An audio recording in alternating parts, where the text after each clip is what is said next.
Bom dia, são 8h16, sexta-feira, 12 de setembro. Esta é a TV Senado, eu sou André Ricardo e você assiste agora ao Senado em Dia. Supremo vai decidir se Paulo Roberto da Costa poderá depor na CPI mista da Petrobras. Projeto de lei simplifica regras para licitações e contratos públicos. Proposta obriga empresas de transporte coletivo a divulgar composição de preço das passagens. E Senado comemora o Dia do Cerrado.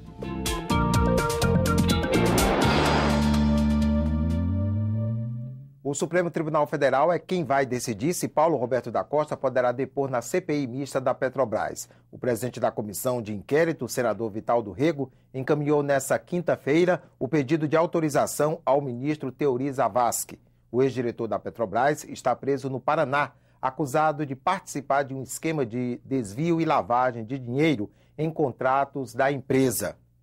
Num acordo de delação premiada, ele teria citado parlamentares, governadores e um ministro de Estado. Inicialmente, o depoimento de Paulo Roberto da Costa na CPI está marcado para quarta-feira que vem. Está na pauta da Comissão de Constituição e Justiça o projeto de lei que simplifica as regras para licitações e contratos públicos. O projeto simplifica os tipos de licitação. Hoje, o poder público tem 6 opções para contratar obras, bens ou serviços com a iniciativa privada: pregão, concorrência, tomada de preços, convite, leilão e concurso. A proposta elimina a tomada de preços e o convite. A administração tinha uma grande dificuldade em estabelecer qual modalidade correta e, às vezes, por falso planejamento, fazia 2 licitações no mesmo ano para o mesmo objeto. Isso facilita tanto para a administração pública, evita um grande conflito, como facilita para os licitantes. Outra novidade é o registro de preços permanentes. O objetivo é reduzir o número de licitações para a compra de produtos usados com frequência pela administração pública. O sistema já funciona em Minas Gerais, Rondônia e Maranhão. Para comprar avião, eu tenho que fazer uma licitação. Mas para comprar papel e caneta todo ano, fazer licitação em espécie de tempo. Então ele cria um procedimento para simplificar essa licitação para os materiais que eu uso sempre. O texto também muda o regime diferenciado de contratações, que reduz prazos para as licitações de obras consideradas urgentes. O projeto tem 176 artigos, divididos em 14 capítulos. A relatora lembra que a nova lei foi debatida durante um ano. Para que definitivamente essa casa pudesse dar um produto aos gestores, para que pudessem trabalhar com mais tranquilidade. Essa é uma matéria complexa, creio que é uma matéria que tem que ser discutida depois das eleições. Nós deveremos discutir e, se chegarmos aí a um acordo, a aprovação da lei que trata das licitações públicas. Para isso seria necessário um entendimento em torno de alguns pontos importantes. A Comissão de Defesa do Consumidor e Fiscalização e Controle deve votar até o final do ano o projeto que torna transparente a composição de preços dos transportes coletivos. A proposta surgiu a partir das manifestações populares do ano passado. 6 de junho de 2013, Avenida Paulista. Um grupo de jovens se reuniu para contestar o aumento de 20 centavos na tarifa do ônibus. Foi o estopim para uma série de protestos em todo o país. As manifestações inspiraram iniciativas para atender os pedidos da população. É o caso de uma proposta em análise no Senado. Ela determina que as informações ligadas ao processo de reajuste das tarifas do transporte coletivo sejam divulgadas. O senhor sabe o que entra no cálculo da tarifa de ônibus? Não sei responder no momento. Não tenho nem ideia. Eu sei que deve ter o custo operacional, custo de empregado, manutenção, tudo isso. O cálculo, ele prevê custos fixos e custos variáveis. Custos fixos são, por exemplo, a frota, são a mão de obra e custos administrativos gerais. E custos variáveis são aqueles custos que estão diretamente relacionados com a quilometragem percorrida. A Política Nacional de Mobilidade Urbana menciona expressamente que o público deve ter acesso às informações no caso de revisão extraordinária das tarifas, que é quando algo imprevisível acontece. Por exemplo, um aumento acima do esperado no preço do diesel. A proposta em tramitação no Senado reforça essa determinação e garante transparência também nos demais casos de reajuste. que são aqueles previstos em contrato ou para repor a inflação. Quanto é que se gasta pagando o motorista? Quanto se gasta pagando o trocador, o administrador, o mecânico? Quanto é a depreciação do equipamento, digamos assim, do carro, do ônibus? O que é a tributação? Quais isenções as empresas conseguiram, se não conseguiram? Que subsídios são oferecidos?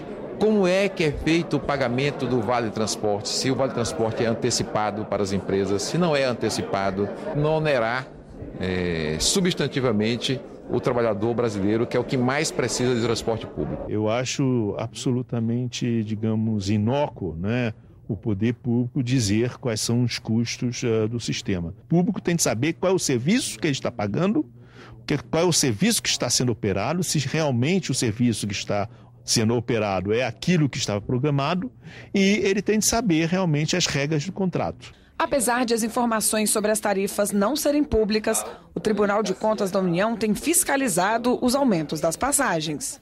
Pode realizar auditorias para verificar se os reajustes ou revisões tarifárias nos contratos de concessões foram feitas de maneira consistente ou se há alguma irregularidade nesses processos. Não custa quase nada ao governo municipal ter uma página na internet, divulgar nos jornais da cidade, colocar nas emissoras de rádio, na televisão, para a população saber que o preço de cada motorista é tanto, o preço de cada trocador é tanto, de cada mecânico é tanto, que cada empresa precisa de ter essa qualidade do ponto de vista de presença de pessoal para prestar o serviço e que isso vai colocar a tarifa num preço X. O Dia do Cerrado foi comemorado nesta quinta-feira. Até sábado, visitas guiadas ao Jardim Botânico de Brasília oferecem a servidores do Senado uma oportunidade de conscientização da importância do bioma e de sua preservação. O Cerrado ocupa 25% do território nacional. É o segundo maior bioma brasileiro, com 207 milhões de hectares que abrigam 5% de toda a biodiversidade do planeta. Berço das águas no coração do Brasil, sua preservação ganha importância estratégica diante das mudanças climáticas e dos problemas no abastecimento de água nas grandes cidades brasileiras. Dados do Ministério do Meio Ambiente apontam uma redução de quase 50% da vegetação nativa do Cerrado nas últimas décadas. De acordo com as estimativas, se nada for feito, em 40 anos todo o bioma pode estar extinto. Não é uma questão linear, conservar ou não, mas é entender o grande mosaico que é o Cerrado e se assegurar que o desenvolvimento possa se dar em bases sustentadas. A apenas 15 minutos do centro da capital, o Jardim Botânico de Brasília possui mais de 5.000 hectares de cerrado preservado.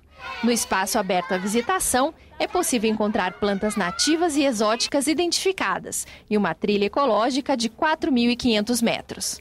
Na visita, os servidores do Senado conheceram as belezas do Jardim Botânico e participaram de uma oficina de aromatizadores de ambiente. Essa oficina, na verdade, a gente fez assim, para mostrar para as pessoas que muitas folhinhas, muitas coisas que são descartadas pela natureza, você pode aproveitar de uma forma bem gostosa para o ambiente da sua casa, né? Assim, o que você perde no seu jardim, a folha que cai, a florzinha seca, para a gente fazer esses aromatizadores. E assim, para proporcionar um dia assim bacana, um dia de interatividade, que vocês possam levar uma lembrança do Jardim Botânico para vocês. Uma brincadeira assim, bem gostosa, com elementos da natureza. Hoje está comemorando o Dia do Cerrado.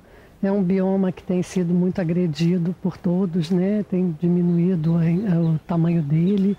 Então a gente traz também como uma proposta de educação ambiental. Nelene, o que a senhora está achando de meter a mão na massa no Dia do Cerrado? Muito bom. É uma novidade. Todos deviam aproveitar essa oportunidade, que é muito bonito. Eu sou apaixonada pelo Cerrado. Sempre que eu posso, eu procuro estar, né? Conhecendo e também até plantando. E eu estou fazendo aqui uma miscelânea de cascas de árvore, folhas, e tem o cheiro que eu vou escolher agora. É uma boa oportunidade para nós estarmos hoje no dia que é a comemoração do Dia do Cerrado, né? Estar aqui no Cerrado é um presente.